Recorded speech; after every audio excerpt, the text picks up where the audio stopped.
আসসালামু আলাইকুম। কি অবস্থা সবার? কেমন আছেন? আলহামদুলিল্লাহ, আমিও অনেক ভালো আছি আপনাদের দোয়ায়। আজকে আমি চিংড়ি মাছ রান্না করব।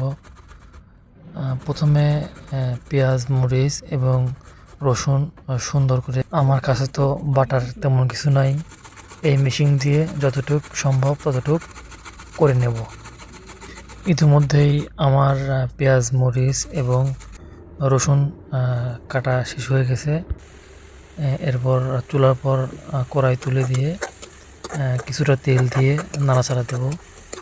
তারপরে প্রয়োজন অনুসারে কিছু লবণ দেব। তো আমি নতুন পেজ খুলেছি, সবাই আমার পাশে থাকবেন। ইনশাল্লাহ আমিও আপনাদের পাশে থাকবেন। তো পেঁয়াজ মরিচ কিছুক্ষণ নাড়াচাড়া করার পর বাদামি কালার হয়ে গেছে।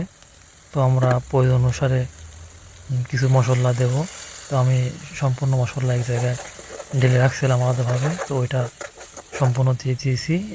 মরিচ, হলুদ, সজের গুঁড়া, কিছু মিক্স মশলা, তেজপাতা, গরম মশলার ফল, এগুলাই দিয়েছি।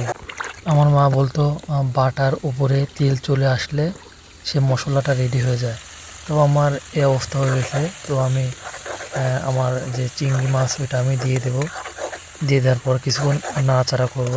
তো রান্না পড়া শেষের দিকে আমার ভিডিওটি সবাই সম্পূর্ণ দেখবেন, আমার পাশে থাকবেন। ইনশাল্লাহ আমিও আপনাদের পাশে থাকবো। কে কে চিংড়ি মাছ পছন্দ করেন অবশ্যই কমেন্টে বলে যাবেন। ওকে, আসসালামু আলাইকুম।